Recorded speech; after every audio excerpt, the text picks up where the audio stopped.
Hello and welcome, I'm Thomas Porteous and you're watching The World Report. Let's take a look at some of the top headlines this hour. Donald Trump declares immediate readiness to meet with Vladimir Putin. Russia says it's prepared for peaceful negotiations. Trump suggests ending the war if OPEC lowers their oil prices.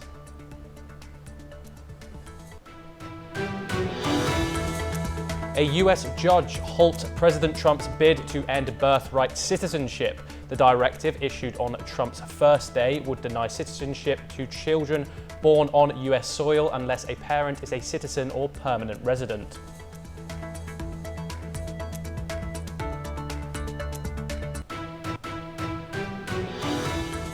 The second stage of the Israeli-Hamas hostage exchange is set to take place on Saturday. In Lebanon, Hezbollah insists Israeli forces leave the country on schedule to keep their ceasefire deal on track.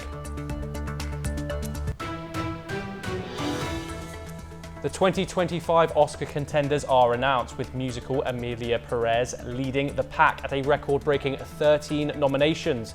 The Brutalist and the popular musical Wicked also get 10 nods each.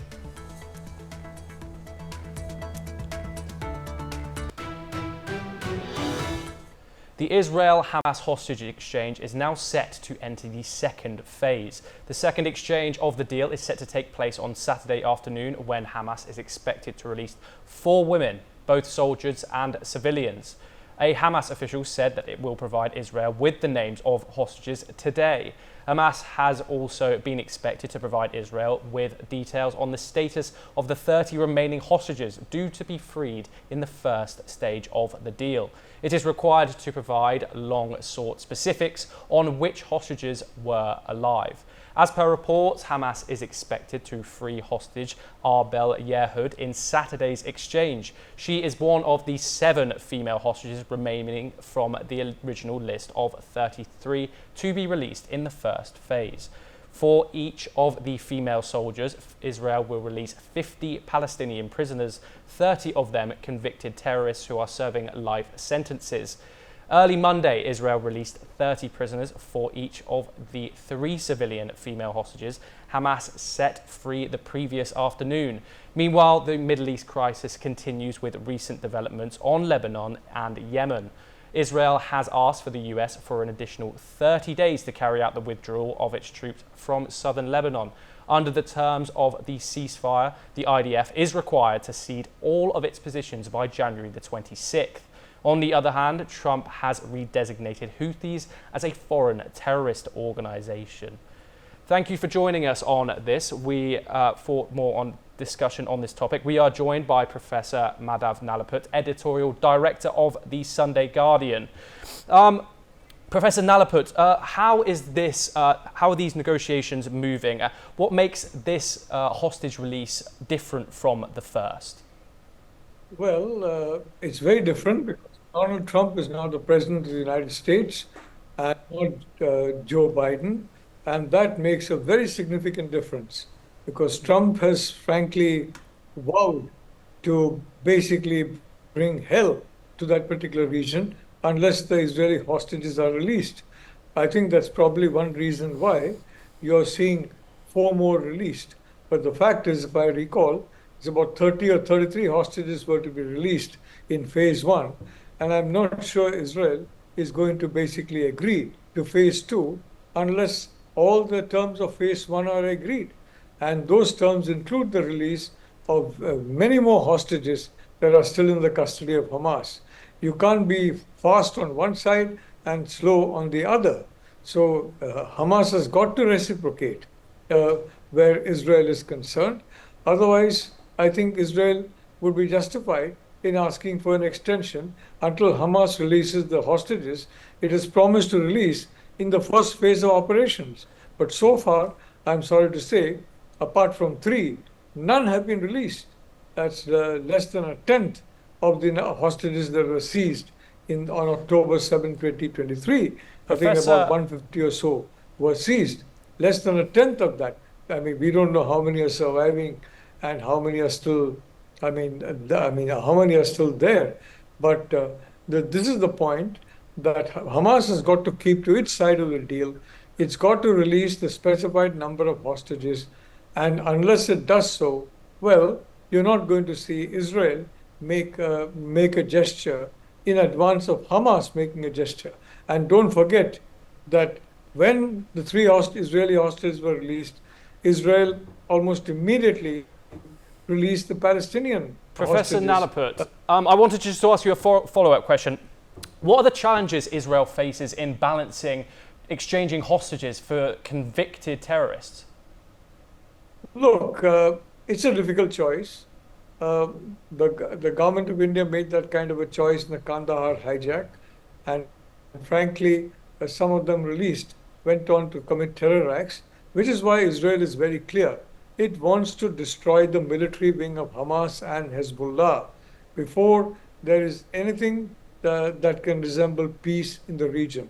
So long as Hamas and Hezbollah or other forces absolutely committed to the destruction of the Jewish state and indeed to the Jewish people, so long as they are still able to function, there's always a danger of a repeat of October 7. And that, I think, is something which any Israeli government will want to avoid.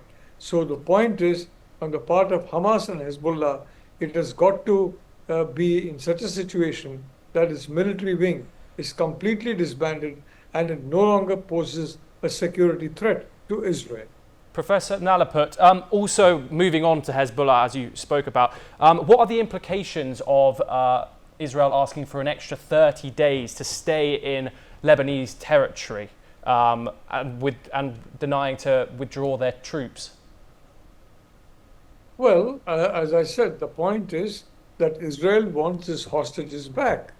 And secondly, it will want absolute ironclad guarantees from the Lebanese forces who are supposed to replace the Israeli forces that they will not allow any smuggling of weapons and other material to Hezbollah. The fact is, Hezbollah has been nourished by the route from Syria.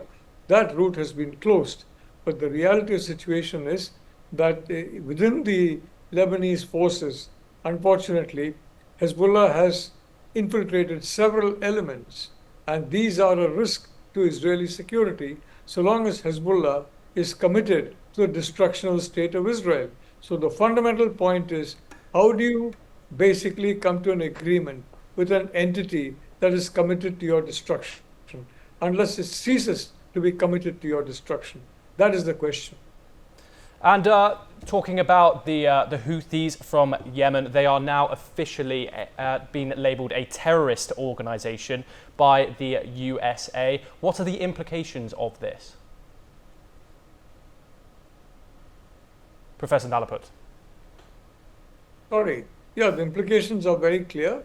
The implications are that whatever Israel does against them is legal and legitimate because acting against a terrorist organization. And secondly, the United States is now opening the door to its own participation in that particular conflict. I don't think that's going to happen in a hurry. Trump doesn't want to get into any more conflicts than he can avoid.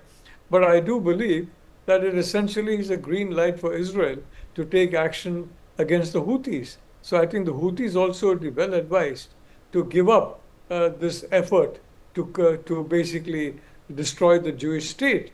And I think if they do that and they show good faith in doing that, then yes, you are going to get peace in Yemen. And frankly, that part of Yemen controlled by the Houthis does need peace.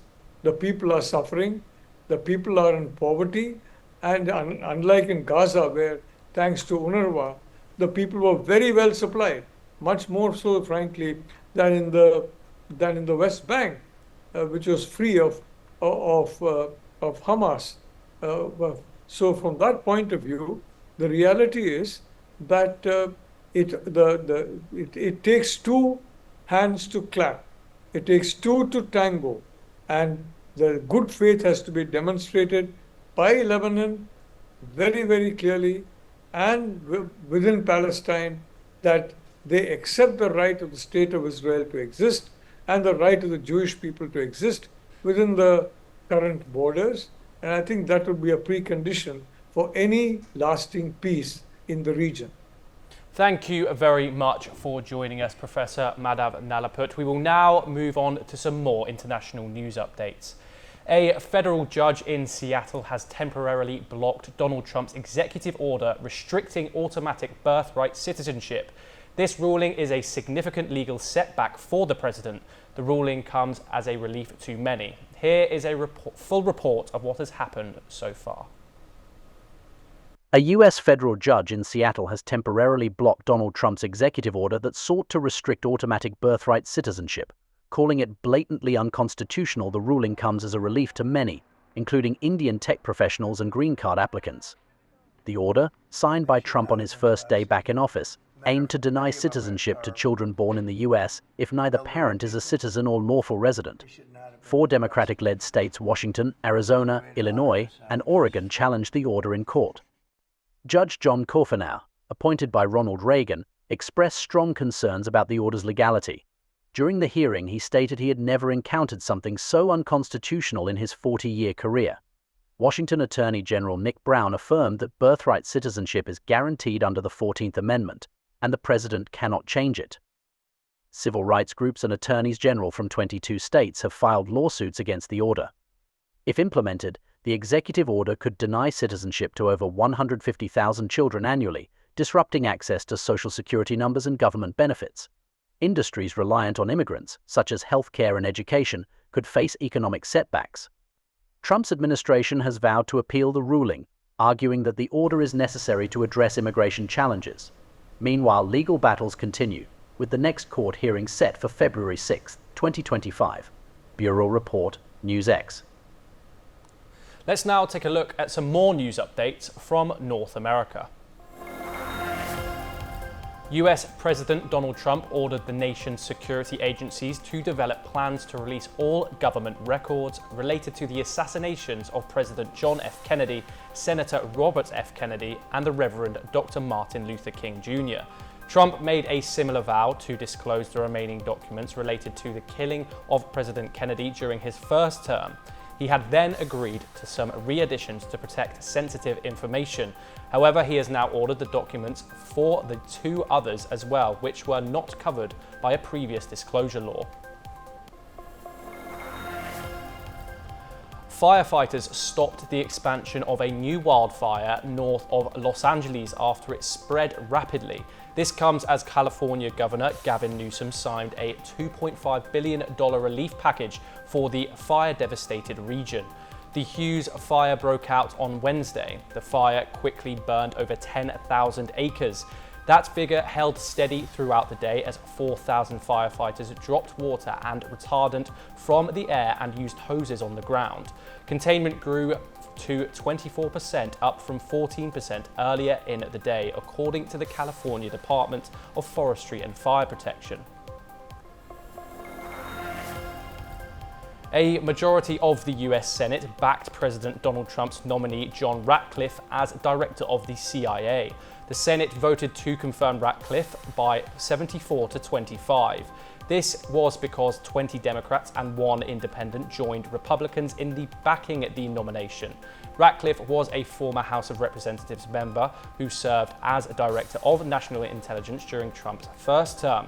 Last week, members of the Senate Intelligence Committee questioned Ratcliffe closely during his nomination hearing. However, the committee backed him on Monday, clearing the way for the consideration by the full Senate.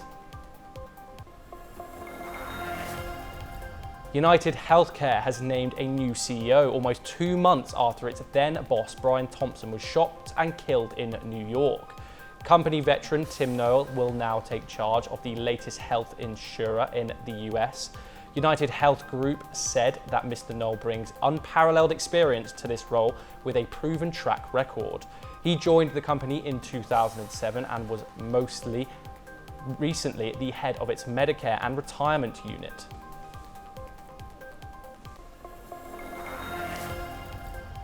Ross Ulbricht, the dark web marketplace founder, has spoken out about his release from prison for the first time. In a video message posted on X, Ulbricht expressed his gratitude to Trump for granting him clemency. He was sentenced to 2 life sentences plus 40 years in 2015 for running Silk Road. President Trump, after his inauguration, issued Ulbricht a full and unconditioned pardon. Ulbricht said he planned to spend time with his family, but would have more to say in the future.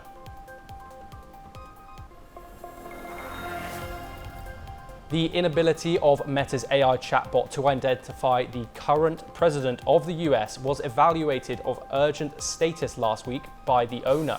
This week, Republican Donald Trump was inaugurated as president, succeeding Democrat Joe Biden. Yet, chatbot was still saying that Biden was president. The issue prompted Meta to initiate an emergency procedure it uses to troubleshoot, known within the company as a SEV. Meta spokesperson Daniel Roberts said, "All generative AI systems sometimes return outdated results, and we will continue to improve our features." He did not comment on what emergency procedures, if any, Meta had implemented.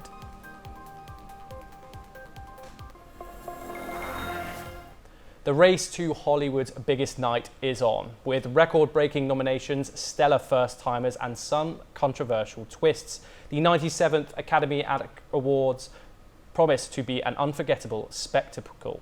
Let's take a look at some of the nominations. The nominations for the 97th Academy Awards have just been announced, and it's shaping up to be an exciting race. Leading the pack, Emilia Perez has secured 13 nominations, while The Brutalist and Wicked have each received an impressive 10 nods. In a major milestone, Emilia Perez becomes the most nominated film of the year, winning 4 Golden Globes and breaking non-English film records, despite controversies over Selena Gomez's Spanish and transgender representation. Meanwhile, The Brutalist, directed by Brady Corbett, has gained acclaim for its powerful performances by Adrian Brody and Felicity Jones, portraying Hungarian refugees after World War II. And then there's Wicked, which has delighted both audiences and critics alike. Directed by John M. Chu, the musical has earned a Best Picture nomination, with Cynthia Erivo and Ariana Grande receiving acting nods. For Grande, this marks her first ever Oscar nomination, while Erivo edges closer to EGOT status, a feat achieved by fewer than 30 artists. In the acting categories, 13 first-time nominees have joined the prestigious list, including Kieran Culkin, Demi Moore, Isabella Rossellini, and Zoe Saldana, showcasing fresh talent and a broadening of recognition in the industry. The countdown has now begun to the star-studded ceremony on March 2nd, hosted by Conan O'Brien. Bureau Report, NewsX. We will now take a look at some news updates from the Indo-Pacific region. A statue in Sydney of British explorer James Cook, captain of the first Western ship to reach the east coast of Australia, was sprayed with red paint and damaged 2 days before Australia's National Day, authorities said on Friday. It was the second time the statue has been defaced and vandalised in this last year. Police said that they had begun an investigation and that several items had been found near the statue. Singapore's central bank eased monetary policy Friday for the first time in almost 5 years on expectations that inflation and economic growth will slow this year. The Monetary Authority of Singapore uses exchange rates rather than interest rates to control policy.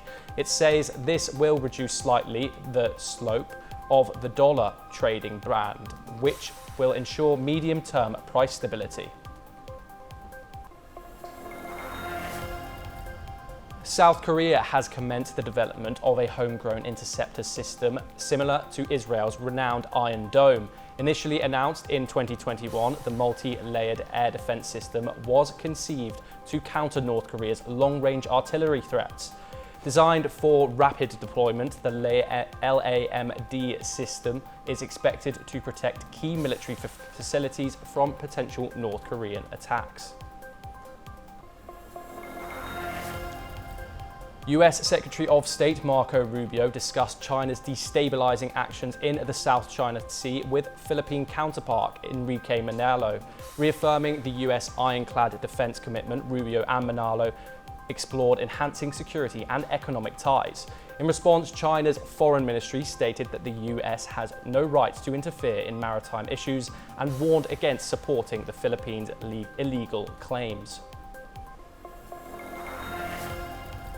Indonesia and France will sign an agreement for the transfer of a Frenchman who has languished on death row since 2007 for alleged drug offences. Indonesian officials have called a press conference with their French counterparts to announce the transfer agreement for the Frenchman arrested in 2005 at a drugs factory outside Jakarta. Australia's government has announced an extra US $1.2 billion in clean energy financing to speed a transition from coal and other fossil fuels to renewables. The country has vowed to reach net zero carbon emissions by 2050. Energy authorities say quick action is needed to fill the gap left by shuttered coal-fired power stations. Prime Minister Anthony Albanese said the extra funding for the state-owned Clean Energy Finance Corporation would unlock $6 billion in private sector investment.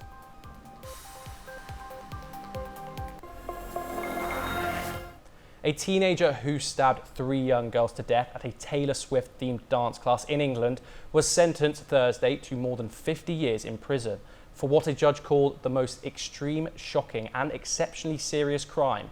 The attack shocked the country and set off both street violence and soul-searching. The government has announced a public inquiry into how the system failed to stop the killer. Have a look at this report. The Tenny journalist who murdered 3 young girls at a Taylor Swift dance class in Southport, United Kingdom last year has been sentenced to more than 50 years in prison. Rudak Kubana was 17 when he attacked Elsie Stankenby, age 6, and Alice da Silva Aguiar, age 9. Rudak Kubana wounded 8 children as well as 2 adults during the attack.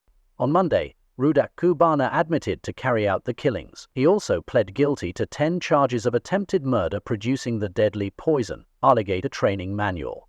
The proceeding to say Rudak Kubana had no political or religious cause, but had a long-standing obsession with violence, killing, genocide. Rudak Kubana was not in court to hear the passing of his sentence. Earlier in the trial, he was removed for disruptive behavior.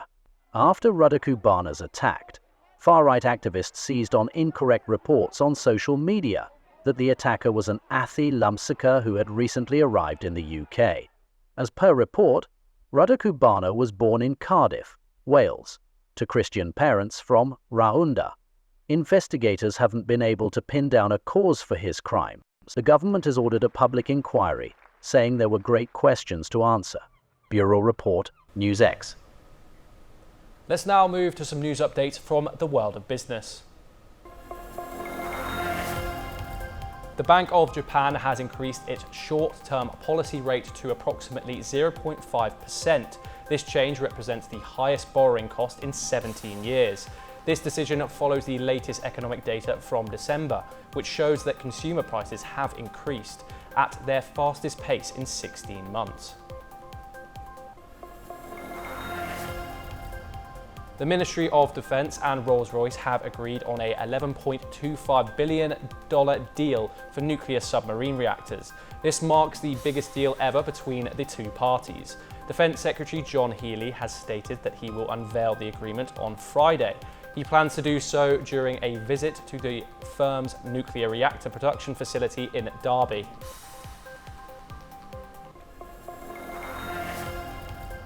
Elon Musk's Tesla launched a new higher-priced version of the Model Y, its best-selling car, on Thursday.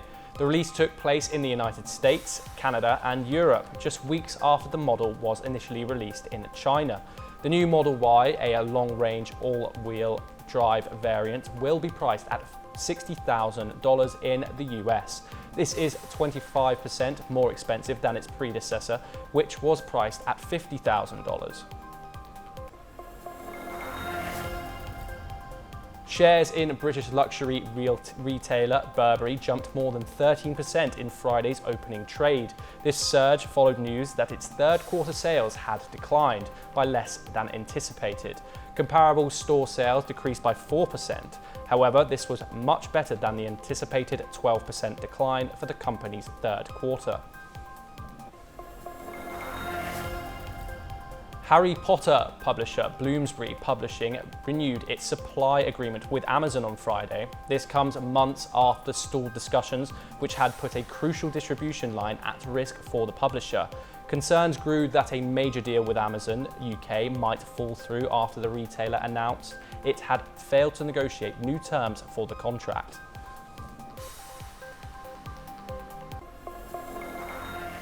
And that is all we have time for. We will continue to bring you more news updates from across the world.